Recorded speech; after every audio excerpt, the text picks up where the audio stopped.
Podcast hosting provided by Transistor.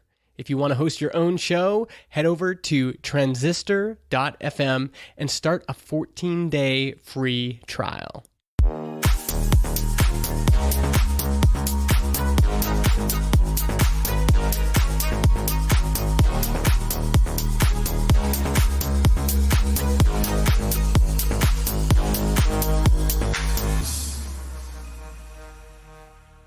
Hello and welcome to the Regen Racing Podcast, episode 10. I'm Dino. And I'm Nath. Welcome once again, Nath. It's always good to have you back. Yes, and we made it to episode 10. We did. There's not too many podcasts that get to episode 10, I hear. Most of them kind of seem to drop out in the 4 or 5 podcast range, so Really? yeah. Wow. Yeah, yep. So, yeah, happy episode 10, everyone. Yeah.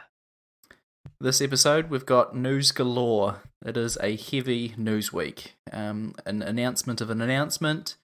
We find out about the BMW Formula E car reveal and driver lineup, the Jaguar I-Pace E-Trophy season calendar, and Zurich has dropped out from the Formula E calendar, but hopefully another Swiss city will take its place. So, let's get right into Media of the Week.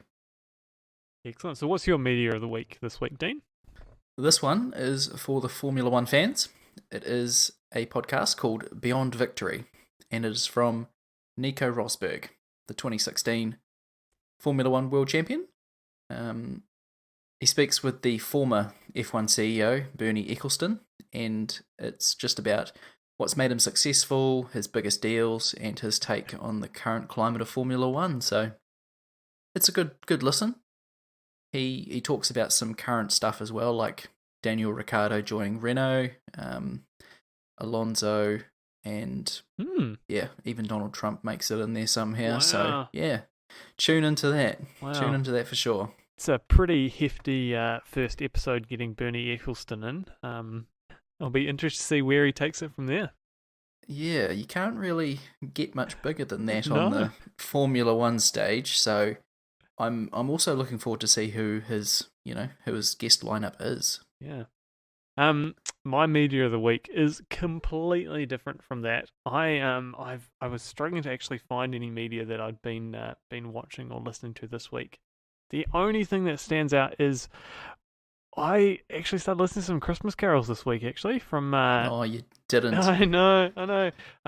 She and Him, Zoe Deschanel's band. A very She and Him Christmas. It was. I was driving late one night, and it was dark, and I slipped into some Christmas carols, and it was delightful.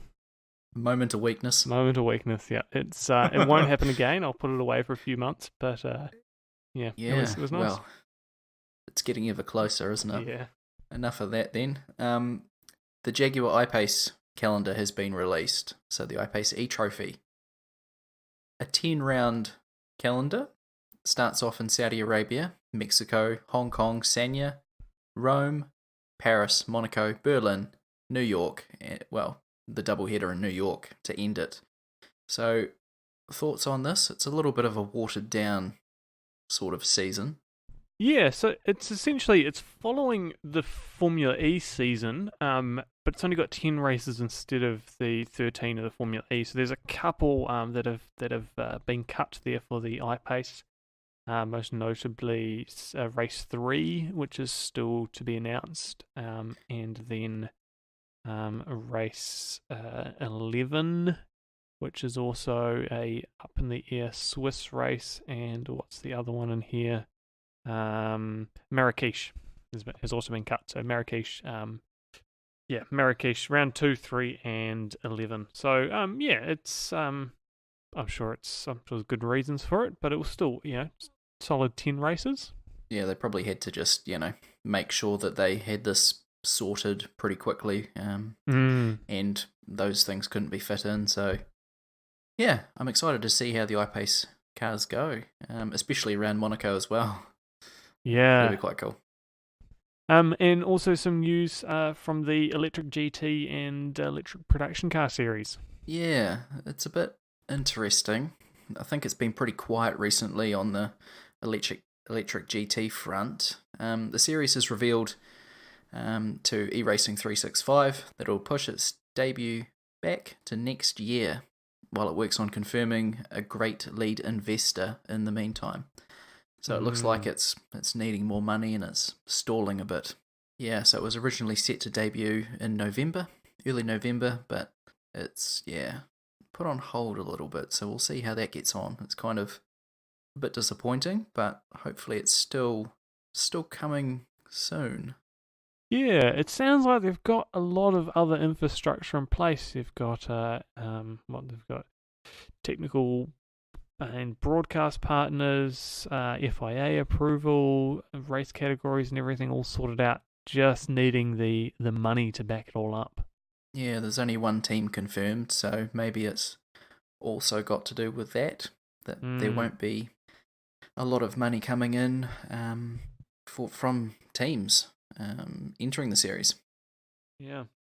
I imagine it's something that they're going to have to try and get nailed down sooner rather than later, just to give the teams enough time and to actually book in tracks and events as well.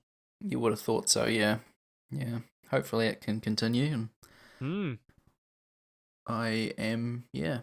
I'm pretty gutted actually. Yeah. And it would give us more to talk about. Yeah. So I think you said that the Zurich E-Prix has been dropped from the Season 5 calendar, unfortunately, due to a clash with other events in the area, with the Swiss capital of Bern the favourite to take the spot. So that is on the 9th of June.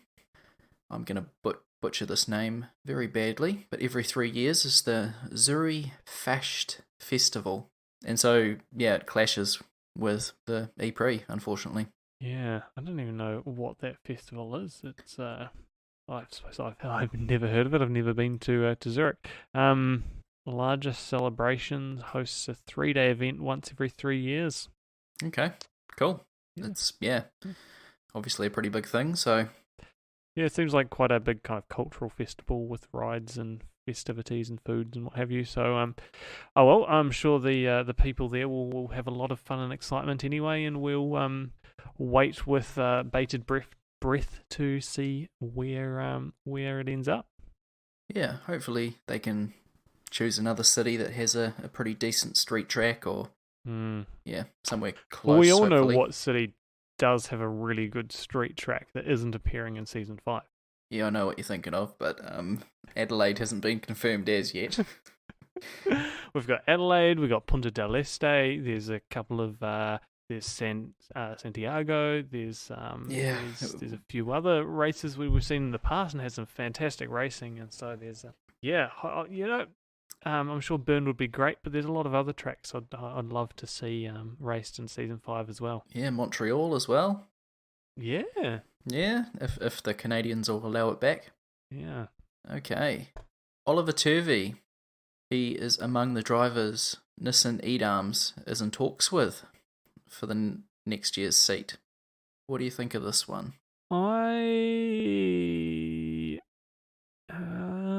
I'm not sure. I don't really want him to partner Sebastian Buemi. I think he would be de facto number 2 in that team, because Buemi's he's Season 2 champion, so... Yeah.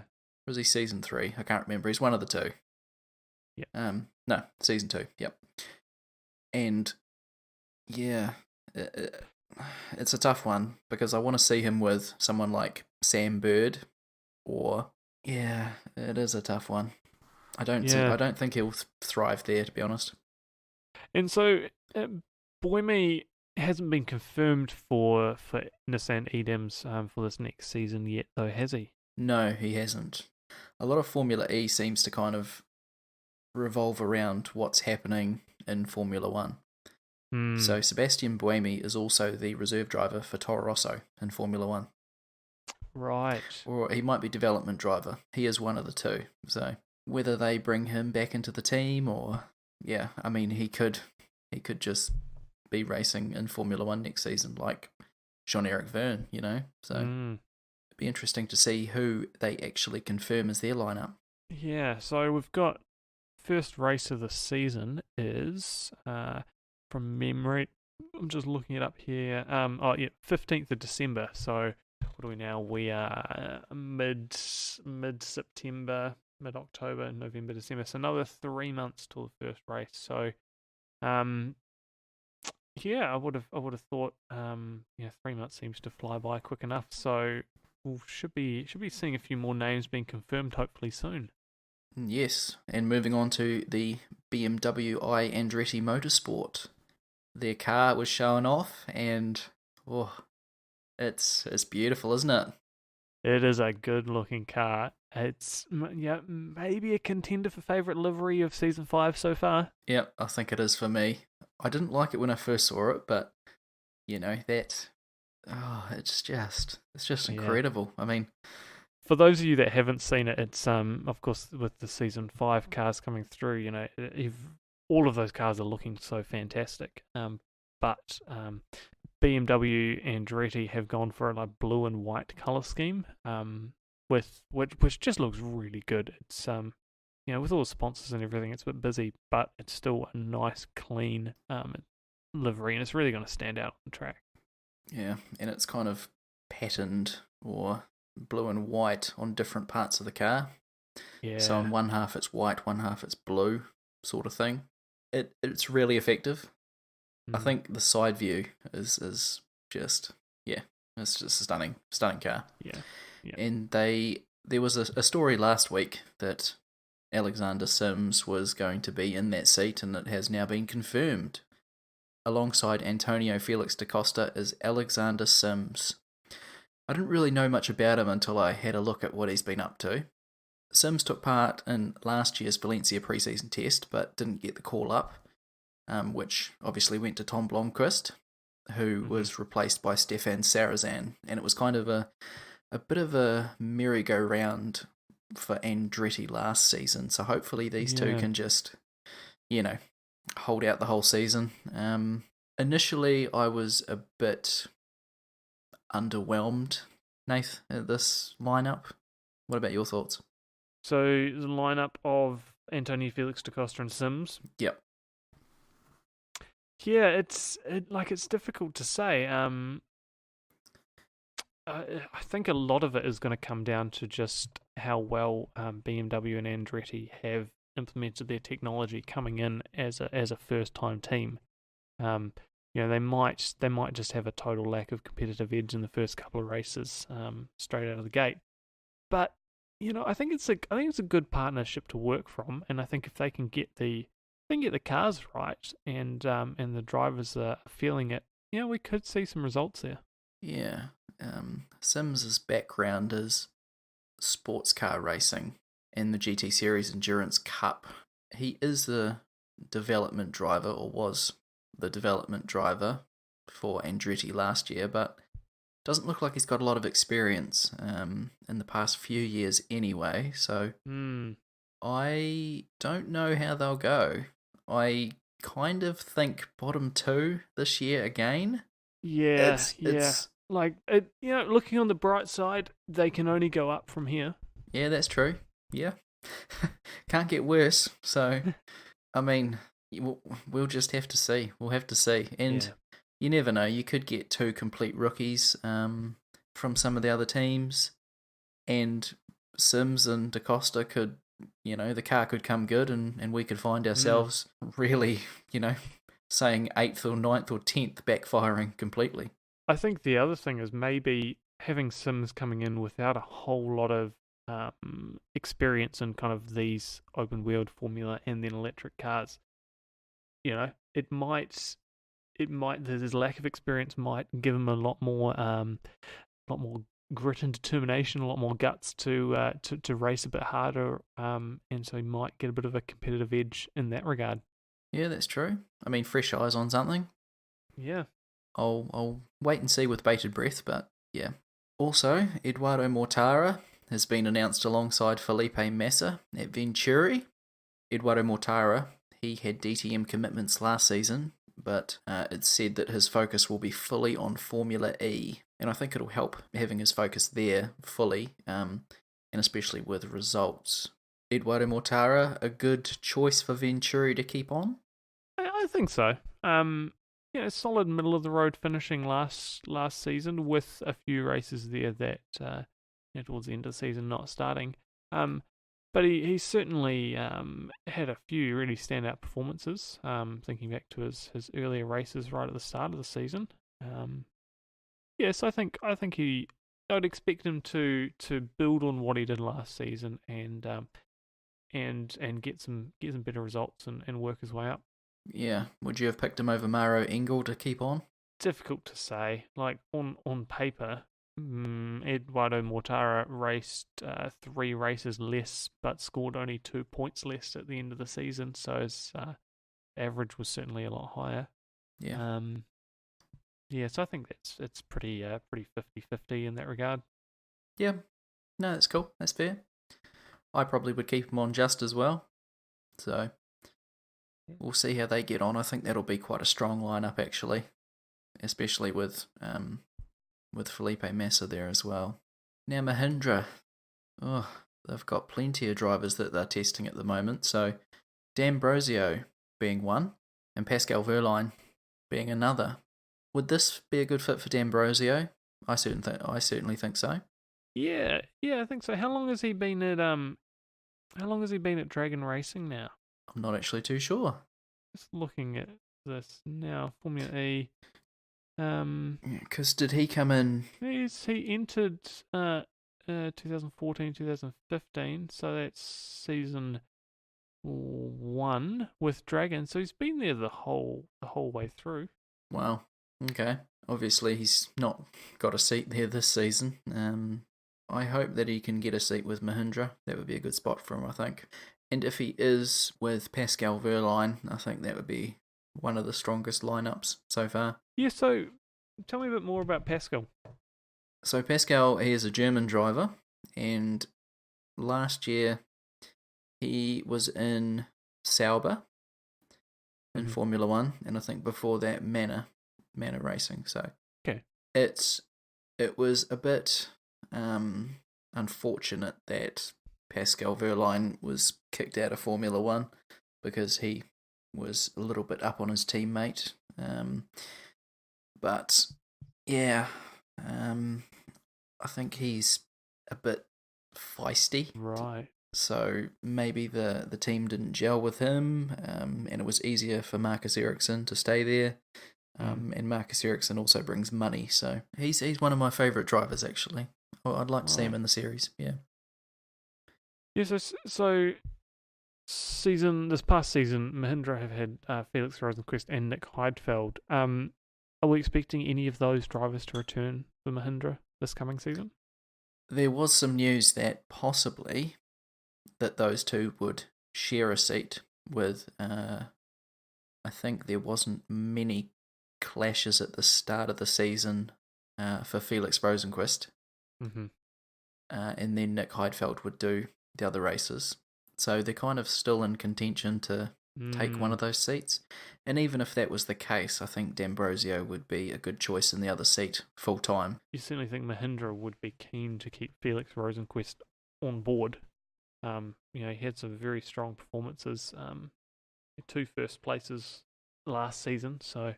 And D'Ambrosio got a podium with a dragon, That's, I mean, we talked that it might have been a bit of luck, but you got to have your car there for the luck to transpire. Yeah. Right. Also, Robo Race is set to launch in spring 2019, and its races will feature a combination of professional drivers teaching the autonomous systems.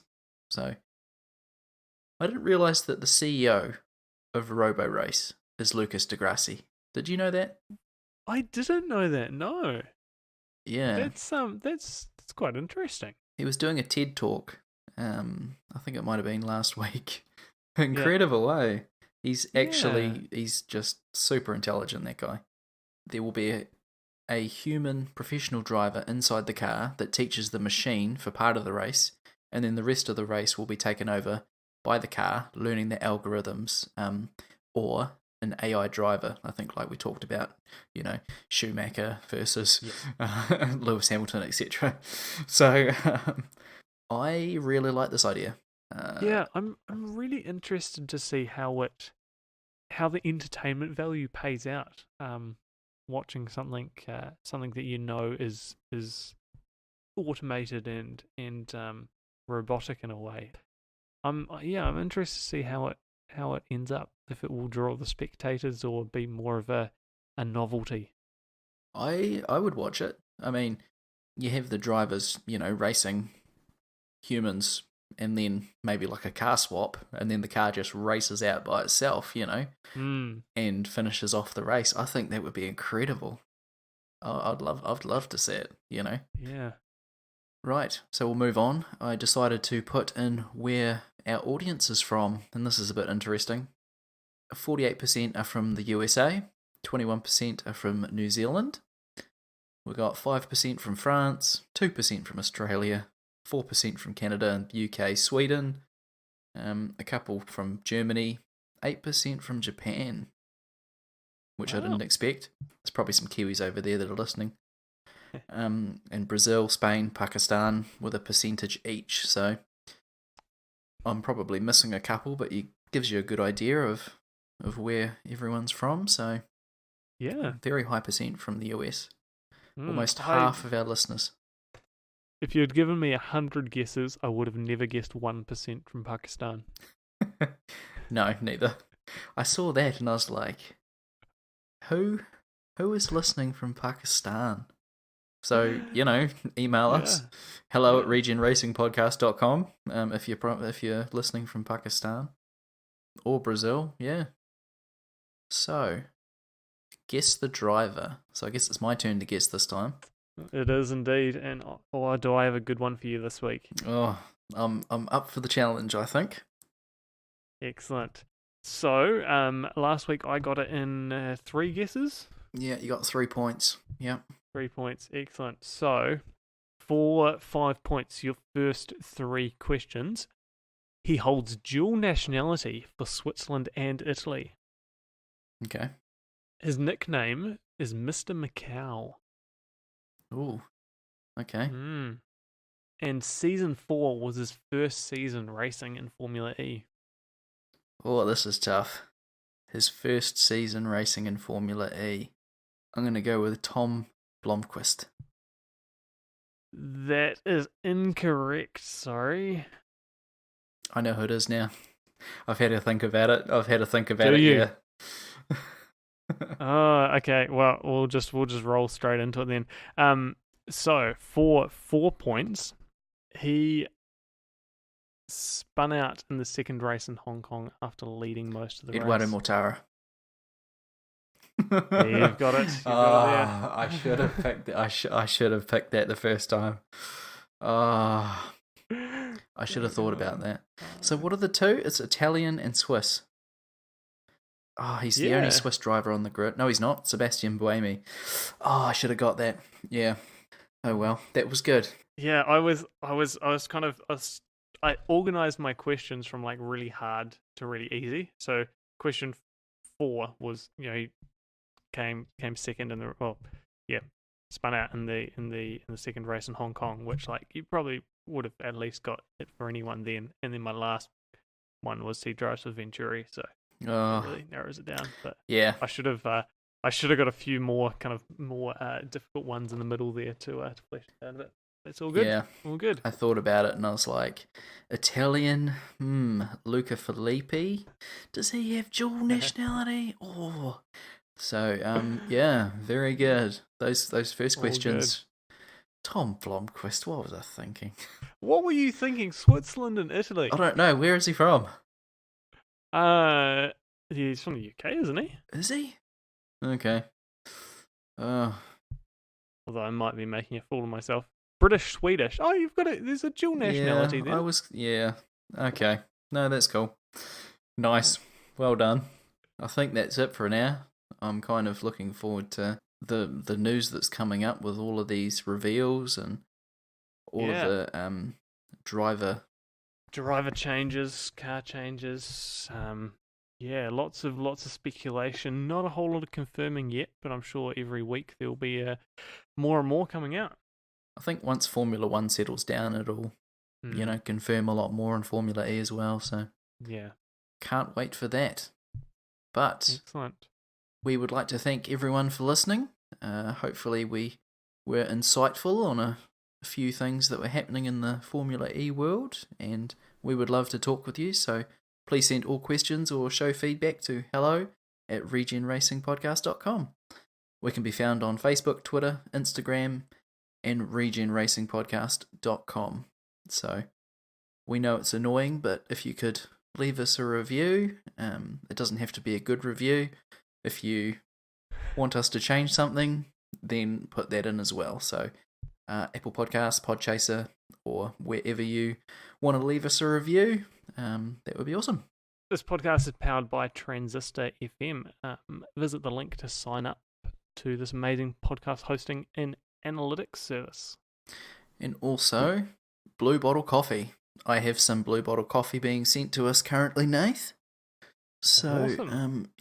please click the link if you want to get some coffee. I think they ship it all over the place. So there's a good chance that, you'll be able to get it. I think it's $10 off your first order. So that is an awesome company, and support them. Wonderful. Is this our first sponsor, Dean? Well, it's kind of like an affiliate link, so we've got to have people to actually buy the coffee for us to get any money. Unfortunately, they're not just giving money away. Yeah. And lastly, we would also like to thank Danelle Armour for the awesome intro that we've got. So, Danelle Armour Gallery. He's got some new stuff coming out very shortly, but yeah. Thank you so much, Danelle. Have a good one, everyone. See you later, Dean. See ya.